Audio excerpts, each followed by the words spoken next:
Hello everybody and welcome to the Thursday edition of Video Clips. Dr. David Healy is a psychiatrist in the United Kingdom, and he's been an outspoken critic of the biological model of psychiatry that prevails today.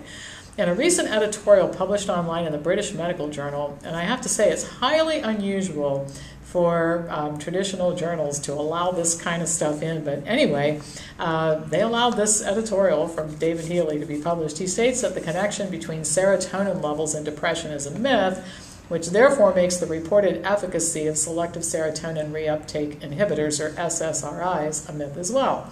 He adds that SSRIs were a treatment looking for a disease, and that well-designed advertising and marketing campaigns convinced doctors and their patients that depression was a biological illness, and in the process, better treatments were ignored. And by the way, this issue of drugs looking for a disease is very common when it comes to psychiatric drugs. Many of them were actually developed for use with other diseases. They didn't work, but doctors who used them in the trials said, boy, it didn't lower the person's blood pressure, but he sure was calm. And then they got used for depression and anxiety. Anyway, in his editorial, Healy says, this history raises a question about the weight doctors and others put on biological and epidemiological plausibility.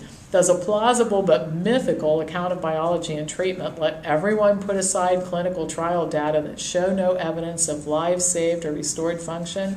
In other areas of life, the products we use, from computers to microwaves, improve year on year, but this isn't the case for medicines, where this year's treatments may achieve blockbuster sales despite being less effective and less safe than yesterday's model. And he echoes a thought that I've had for a long time, and I've spoken about it, that if any other industry focused the way that medicine does, we wouldn't tolerate it. We simply would not allow buying houses and cars and getting people to remodel our basements and those kinds of things, and booking airline tickets. We would not allow the type of things that go on in medicine. The history of SSRIs confirms Healy's statement about the drugs being treatments looking for a disease. In the 1960s, the idea that serotonin was related to mental health or depression was rejected because there was no evidence. And SSRIs were actually shown to be less effective than tricyclic antidepressants. They were then marketed as tranquilizers, and they were found to be useless for that purpose. So, determined to find a way to make money on them, drug companies, with the help of the psychiatric depression, basically invented the idea that serotonin imbalances in the brain were responsible for depression. Healy says that complementary practitioners latched onto the idea first, followed by members of the mental health profession. And by the way, I know some good psychiatrists, but the profession in general looked at this alliance with the drug companies as being the way to gain respectability. And the drug companies knew exactly what they were doing when they latched on to the psychiatrists. Psychiatrists wanted to be real doctors using drugs for diseases. Additionally, Healy says the chemical imbalance theory was attractive to doctors because it made it easier to treat patients. And one of the reasons why patients like the chemical imbalance theory is it means that they have a real illness, not a weakness. And by the way, I don't consider mental issue or psychological issues, I don't even like to call it mental illness. I don't consider those things weaknesses. I think that they're just thinking disorders, and we've all had erroneous thinking patterns and fixed them over the years. Some are just more extreme than others are. Healy says that doctors and patients liked it so much, and this statistic blew my mind. He said there are now more prescriptions for antidepressants than there are people in the westernized countries in which they are prescribed. Now, think about that for a minute. It's scary. All right, additionally, more effective and less expensive treatments have been largely ignored, and research into alternatives hasn't been funded. It's like a completely closed case. We've made up our mind that its psychological issues are biological in nature, and drug treatment is the way to fix them. What we get instead is great marketing that doesn't have anything to do with clinical wisdom, Dr. Healy says. He added that in today's medicine, psychiatrists like him are supposed to stop using any clinical judgment and drug all patients, even though the evidence shows that not only are the drugs not very effective for improving people's lives, but they're more likely to have a negative effect on the quality of most people's lives. Now, I love this comparison. He compares SSRIs to alcohol, and he says that the trials evaluating efficacy for SSRIs could just as easily have used alcohol and achieved the same result. And part of the problem is that those trials are so short-term, they really don't tell you much about what's going to happen when people take them for a really long period of time. But he says a trial using alcohol versus placebo would have shown relief from symptoms because alcohol relaxes people. You know, if you're anxious and you have a drink, sometimes you feel better, right? It might even make you sleep better at night. But he said nobody in their right mind would propose that on the basis of 6 weeks of that type of information that we tell everybody to take alcohol 3 times a day and it'll improve your job performance and your life. I mean, we clearly see how crazy that is, but it's not a whole lot different what we're doing with the SSRIs. Healy's not the only one who's concerned about mythical treatments for depression. Georgia Hodes, a PhD researcher, says that there's a large population of people who aren't helped by these drugs, but she remains really grounded in the idea that there must be some biological and physical reason for depression, and says that research will eventually identify it and that'll lead to better treatments. Dr. Hodes believes that what we need are biologically relevant tests for mental illness in general and depression and anxiety in particular, and then that'll lead to better treatments. She adds that the search for better ideas about the causes of depression has been hampered by the assumption that it's all figured out and the mistaken assumption that the brain is the origin of depression, which may not be the case at all. Now, I agree with that part. I fundamentally disagree with Hodes that there's some biological cause of depression. But what I'm really encouraged about, as I mentioned earlier, is that a major medical journal has allowed this discussion to even take place, because when it comes to bucking a medical trend, a proven truth, because, air quotes, because they're not always really true, but you look at some of the sacred cows like psychiatric drugs and mammography and PSA testing, some of the journals not so good about publishing alternative points of view on this. So kudos to the British Medical Journal for opening up the dialogue a little bit here. We need more of that instead of just assuming we've got everything all figured out. Now, along that line, I found an article that I thought was particularly interesting in view of Healy's comments.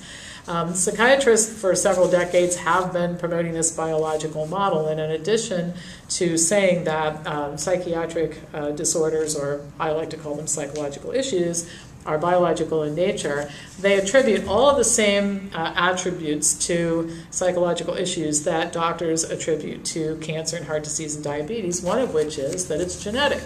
And that drives me crazy, whether we're talking about diabetes or mental illness and psychological disorders, because there's a difference between having a gene and genetic expression. But be that as it may, it turns out this is another myth. Sensible people in the mental health field who were interviewed for this particular article say that depression and anxiety are learned behaviors, that kids react to what their parents do, and then they often imitate their behaviors and responses. And those of you who have children have probably watched your kids imitate some things that you wish they wouldn't imitate, like language you use that you shouldn't, right? We've all seen this. John McGrail, a clinical therapist, says, quote, "All early learning is based on the process of association and identification. As kids develop, they're like behavioral sponges, associating and identifying all they experience, programming their subconscious where their learned fears will reside." Another psychologist, Francine Rosenberg, specializes in anxiety, and she says it is a learned behavior. She says, for example, if a parent is anxious and fearful of dogs, that's how kids learn to be anxious and fearful of dogs. To avoid inadvertently teaching kids to have the same anxieties as their parents, she advises parents to face their fears and anxieties and work through them. And she says that sometimes behaviors and thoughts are so ingrained that you might even have to ask a third-party person, an observer of you, and say, hey, what do you think my anxieties are? I know we all have them. I probably have some too. But in any case, pediatrician Claudia Gold says if you do this type of intervention and you start to work on yourself, discuss it with your kids and say something like, this fear that I have of dogs or of flying or of whatever, it's not normal, it's not healthy, I want to get over it. So you start to teach your kids that these are changeable behaviors rather than just having them be anxious and afraid because they watched you being anxious and afraid. The tendency of kids to take on fears and anxieties illustrates why parents should be so mindful of all of their choices and set good examples. Kids hear what we say, But more importantly, they watch what we do in amazing ways, and they imitate and they respond to it. So food choices, exercise habits, mental, emotional approaches to life, those things are internalized and usually duplicated in the next generation. So adults and kids who are anxious, depressed, or suffering from any of the amazing number and increasing numbers of behaviors that the psychiatry profession has turned into diseases can overcome abnormal thinking and behavior patterns with cognitive therapy. I've spoken about that a lot, but genetic predisposition is not why people become fearful, anxious, or depressed. It too, these two are learned behaviors, just like food, exercise patterns, attitudes toward people, etc. So anyway, one more disease we won't attribute to genetics. That's all for today. Have a great rest of the week and weekend, and a wonderful Memorial Day holiday. By the way, when you're out having fun with your friends, I want you to look at the potato salad and ask yourself, would Dr. Pam eat that potato salad? Would she say it's okay? Before you dive into the ice cream, ask yourself, what would Dr. Pam say? And try not to turn it into, completely blowing everything. Select something to have as a treat, but hear the little voice in the back of my head when you're getting ready to reach for something that you shouldn't have, and maybe you won't do it. All right, have a great week and a great weekend, holiday weekend, and I'll speak with you again next week.